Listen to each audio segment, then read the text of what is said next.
Hey guys, so I did this video already, man, but some people walked in while I was making it, so I had to pause it, and then my video editor has been having a lot of trouble putting the videos together. So I have the videos on YouTube, but YouTube got rid of their video editor, so I couldn't even put it together on YouTube, so it's like in 3 different parts. Super disappointing because I spent like an hour making it. It's probably a shitty video anyway, whatever. But anyway, we got Shabranskyy versus Todd. I'm gonna call him Mr. May. I know it's not Mayweather, you know what I'm saying, but I'm gonna call him Mr. May. I'm not gonna call him Todd. That feels weird, man. But Shabranskyy versus May. And this is a really interesting fight. You know, May is actually probably a pretty decent fighter, to be honest. He's not bad. But we're gonna be looking at everything in terms of Kovalev and what we know about Kovalev.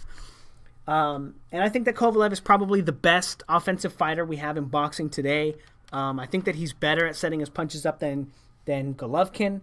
I think that Golovkin's a very, very, very good fighter, obviously. But I think that Kovalev is just a little bit better with his feints and his probes and his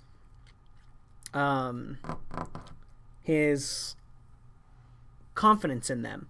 And I think that the feints and the probes are going to be something that's very effective against Shabranskyy. We're going to go ahead and get into it.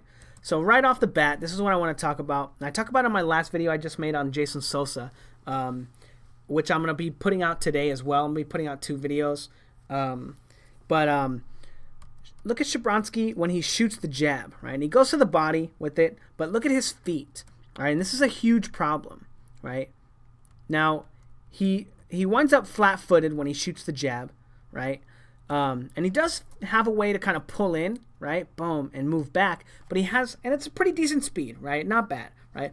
But because he doesn't have his back foot on the ground off of this jab, there's absolutely no way that he could throw a right hand off of it, right? He does a decent job of getting his head out of the way of a possible counter by changing levels, right, and going to the body. But he has no way to follow this up, and this is going to be a huge problem for him because Kovalev is very good at the countering, at baiting the jab, at countering the jab, at taking away the jab from his opponent simply by countering the jab, right? And he's able to take that away, and that's actually something that European fighters are all very good at, understanding how people control the distance. And I talk about this a little bit in the Sosa video. It's because they understand that that's the way that fighters control the distance. And that's why you have so many Ukrainian fighters coming over with all these crazy knockouts, because they fight all these guys that don't know how to control the distance in any other way other than punching you in the face with their jab. So this is going to be a huge problem for Shabranskyy, especially if he's lunging with that jab and Kovalev is able to go over the top of it, especially with all the experience that he has going over the top of jabs to the body after fighting Ward, because Ward was doing the same thing. And it doesn't look like Shabranskyy knows how to hide his head quite as well as Ward does. But that's going to be something that's going to be a big problem for Shabranskyy. And again, steps with his jab and doesn't bring his back foot with him, right?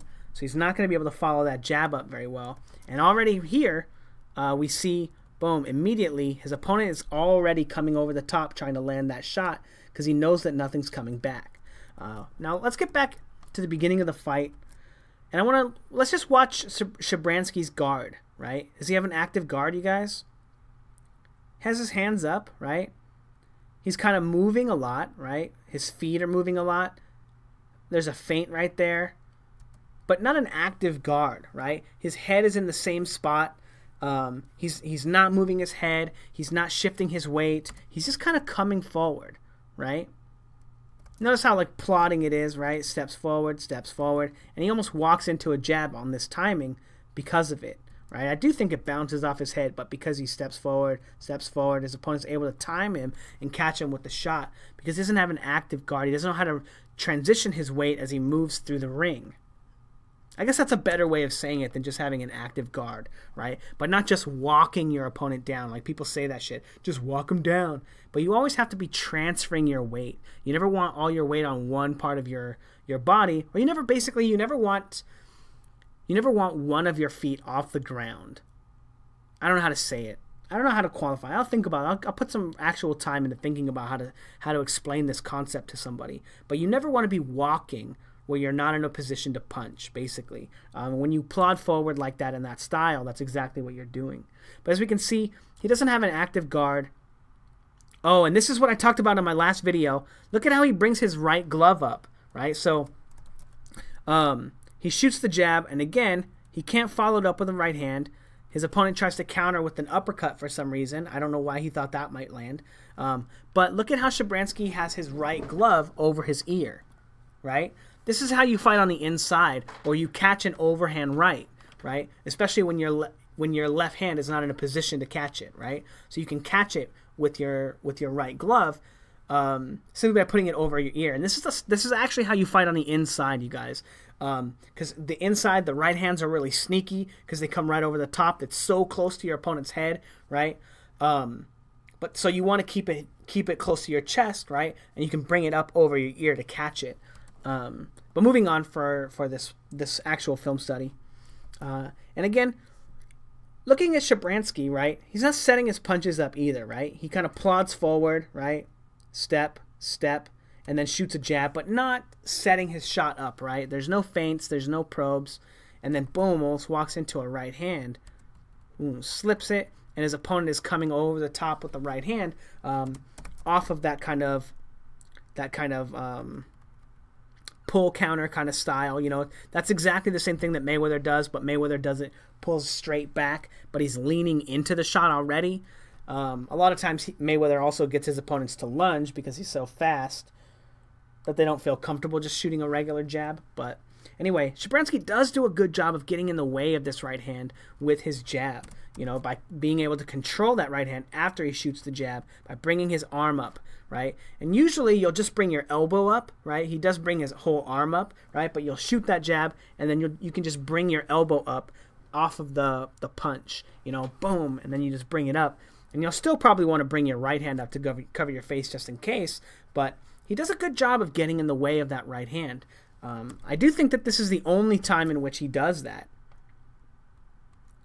So a jab to the body for his opponent. Whoops, did I miss that? Kind of looks like he touches him with his right hand right there. Not like a punch or anything, but boop, you know.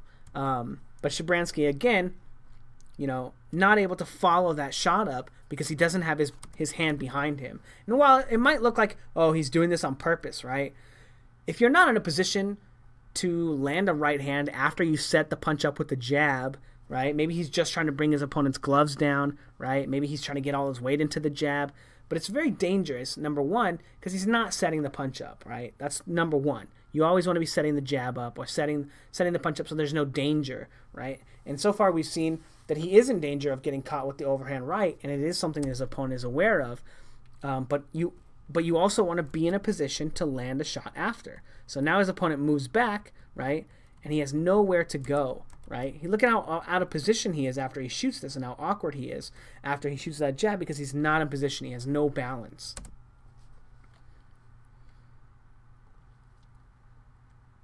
Changing levels, not bad right there.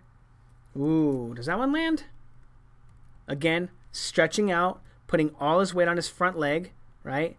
And he can't follow it up with a shot and barely doesn't get hit by that right hand. You know, he knows the right hand is coming, and this is very likely because this is a strategy he uses a lot, so he's very used to it. That's why he knows to get his right glove up and cover his face. That's why he knows to pull back. But it's still a very dangerous style of offense, especially if your opponent can see it coming. And I do think that I do think that Sergey Kovalev is much better at countering the jab to the body than this guy, than Mr. May. And I do think this is going to be a huge problem for Mr. May, especially because of the fact that Kovalev is so good at feinting and probing and baiting the jab like he does against Andre Ward in their first fight when he gets the knockdown. Whoa, what happened there? So he shoots the jab and throws a 1-2 instead. Now look at how much different this jab is, right?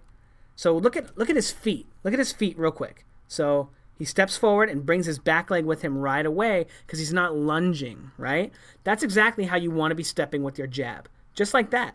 Just like that. You don't ever want to be lunging because that's how you get in trouble.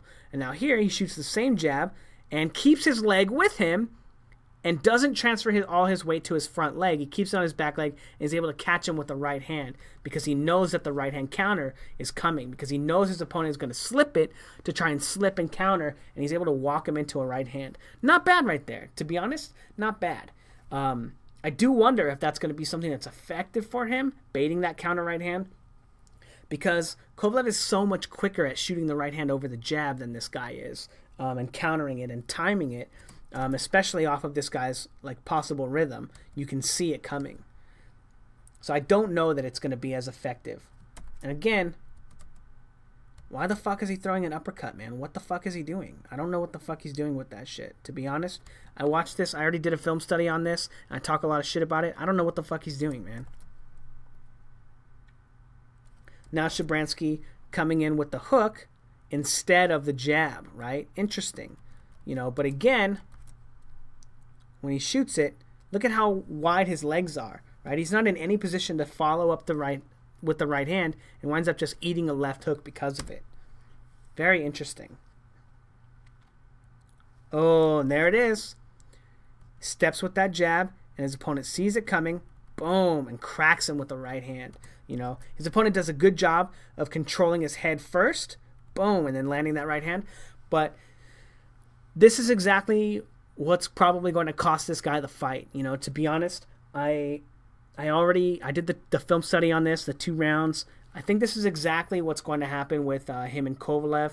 Kovalev is going to bait that jab and draw that jab out with his own probes and his own shit.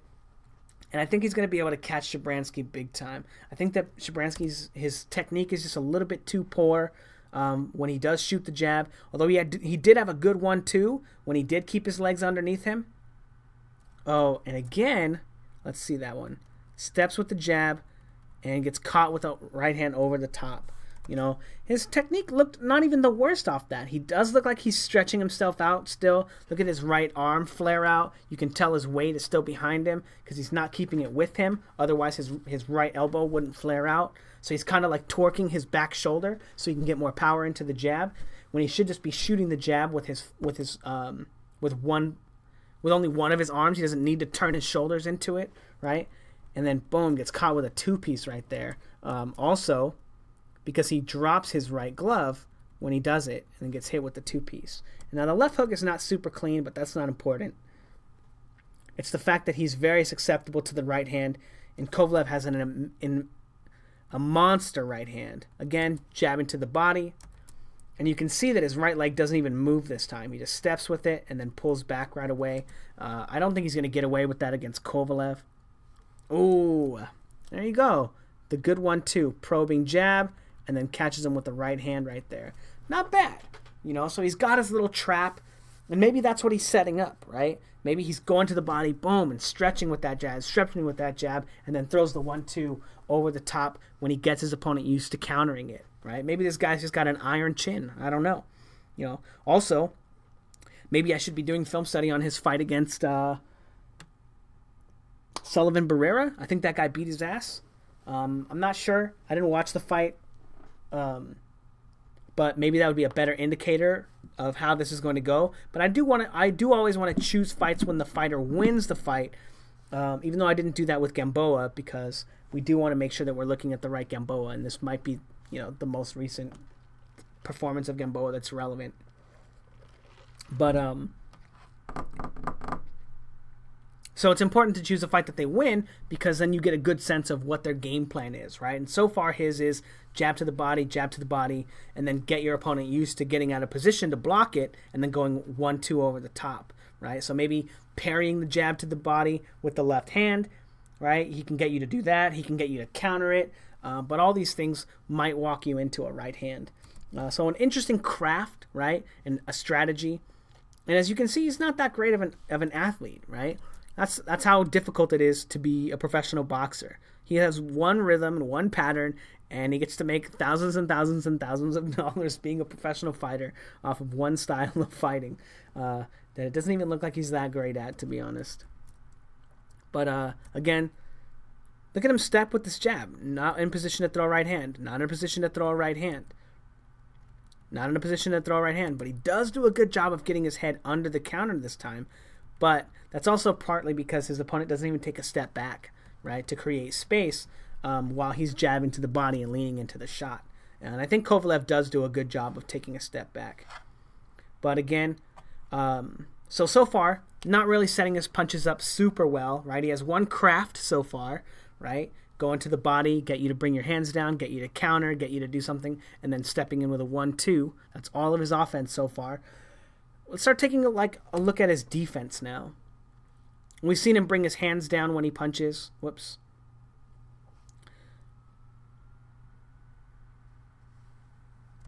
You know, decent job of understanding when the ring is cut off and when his opponent's out of position and kind of going ham on him right there. Again, look at this jab. Not in a position to throw a right hand. Look at how his waist is turned. He's basically already thrown a right hand from this position. If you look at it, he shoots the jab, and look at his hip, how it's already turned in. He'd have no power on a right hand right there. But as far as defense, right, so he shoots this right hand right here over the jab and then pulls straight back, right? Whoops, I don't know why my video's freezing. Not controlling his opponent after the jab. Not taking an angle either. Shoots a 1, and then he just moves straight back, right? So no defensive responsibility, right? He doesn't anticipate a second punch coming. So if his opponent threw a 1-2 right there, he could have caught him with a solid right hand. Ooh. Shoots the jab. He slips it, right? And then walks into a right hook. The reason that this happens is because he shoots the jab, and then because it's a straight punch, right? The next obvious punch is a straight right hand, but instead of slipping that shot, he rolls it and winds up walking into a right hook. This is the Erickson-Lubin. This is why you don't roll straight punches. Now, in Shabransky's defense, maybe in his gym, his opponents throw a lot of wide right hands, right? So if we go back to like this situation right here where he throws the jab, boom, look at how his right glove is kind of in front of his face a little bit, right? It's like on his temple. Or his left glove, I'm sorry.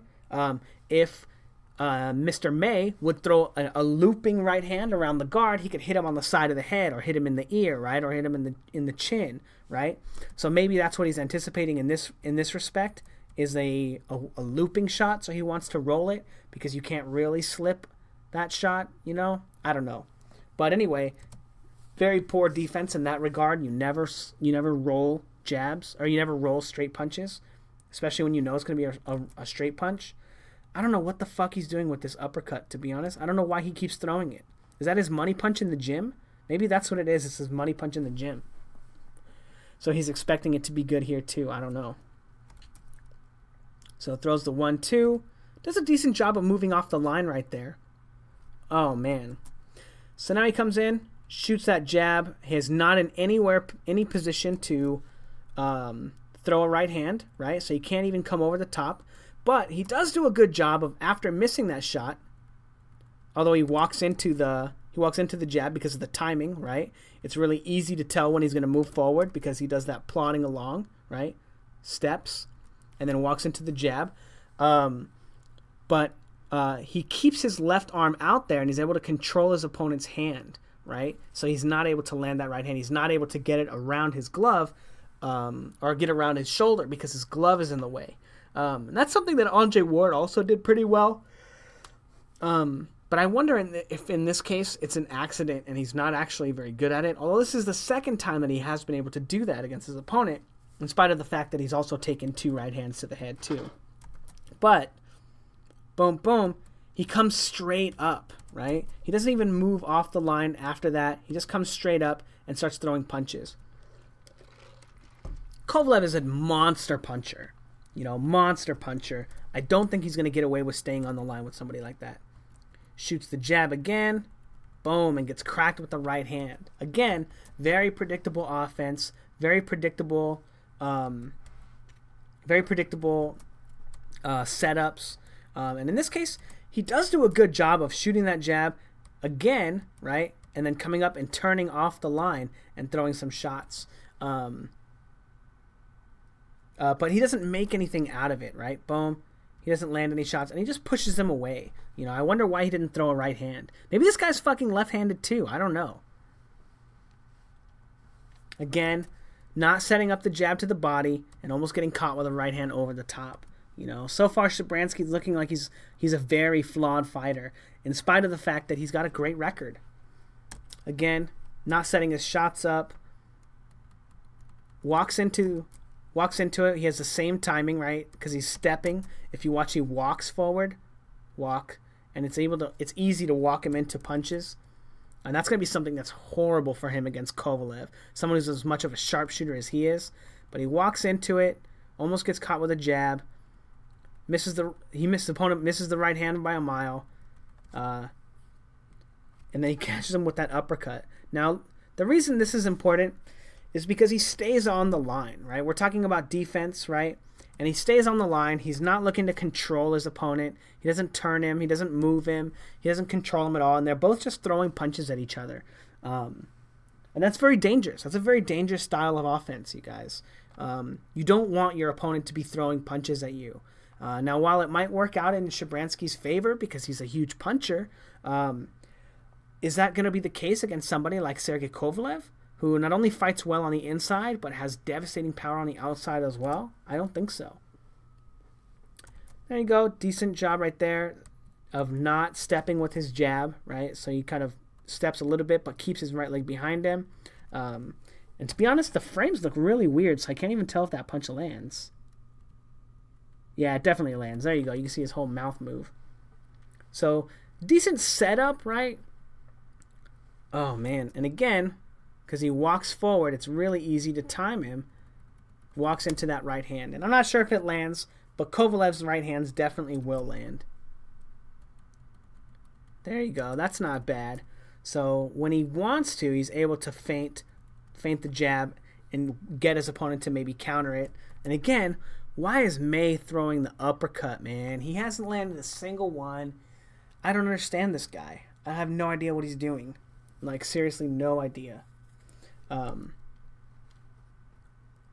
But Shabranskyy, so after he shoots that shot, boom, boom, almost gets countered, just takes a step back, moving on the line. But look at this wild exchange right here. Boom, boom. No defense here. His opponent moves off the line with him, hits him with a two-piece. Boom, boom. And he's even slow getting on the line. Boom. You know, Shabransky's not looking super great, to be honest. That wasn't bad at that right hand at the end. So that's interesting, right? So he shoots the jab, and because he goes first, he's able to bait Todd into eating that right hand because Todd went first. Now that's interesting because Shabransky's been the one that's been going first this whole time, and Todd, Mr. May, hasn't been using his jab at all, right? And the first time he does use his jab, maybe it's the third time he's used his jab and the other right hands just haven't landed, but in this instance he does shoot that jab, and Shabranskyy is really good at countering over the top of it. Now that's really interesting because I don't really want to do the other round. It's a lot of the same thing, to be honest, but I will talk about my analysis of him and why this counter over the jab is really important. This is exactly what this instance right here. This is basically to a T in how Kovalev knocked Andre Ward down in their first fight. He shot a jab out, a probing jab. Andre Ward tried to catch him with a counter right hand, and Kovalev slipped it and caught him with his own right hand. Well, he actually moved off the line a little bit, but that's not the point. He baited the counter right hand off of the jab and then knocked him down with a right hand, countering his own shot because he was probing with it, right? Now, the reason this is really interesting is because Shabranskyy looks really confident in this technique, and that's one of Kovalev's best techniques as well. So I think that a lot of the fight might come down to baiting the jab and Kovalev's ability to counter Shabransky's counters. with his probing style, and I think that he's going to have a lot of success with it. To be honest, Shabranskyy, the jab to the body is probably going to look even more tempting to him after what Andre Ward was able to do to him with body shots. So I do anticipate Shabranskyy going to the body a lot with the jab, and I also think that that's going to be a huge problem for him. I think Shabranskyy is going to get rocked by Kovalev. Kovalev is a very, very good fighter, you guys. I know he lost to Andre Ward, the last fight, controversially. The first fight, very controversially, I thought he won. I can't even say I think Kovalev won the second fight because it didn't go to the scorecards, right? But in spite of these two losses to Andre Ward, Kovalev is a very, very, very good fighter. We'll see how he shows up after this fight. Maybe if he's not the same fighter, I don't see a reason why he wouldn't be. He's still really hungry in the media.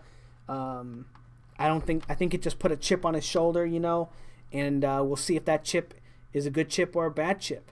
But I think that Kovalev is going to absolutely destroy this guy. I think that the fact that when he steps with his jab, a lot of times he doesn't bring his back leg with him, and that's going to be a big problem. But also I think that it's going to be a big problem because he has a very predictable offense. Even when he does bring his leg with him and his fainting jab with the right hand over the top, I think that's going to cause more problems than it'll solve, because of the fact that he only has one way to set his punches up. And we know that Kovalev can take a punch to the head. We know it. So anyway, my prediction for this fight is Kovalev's going to beat that ass.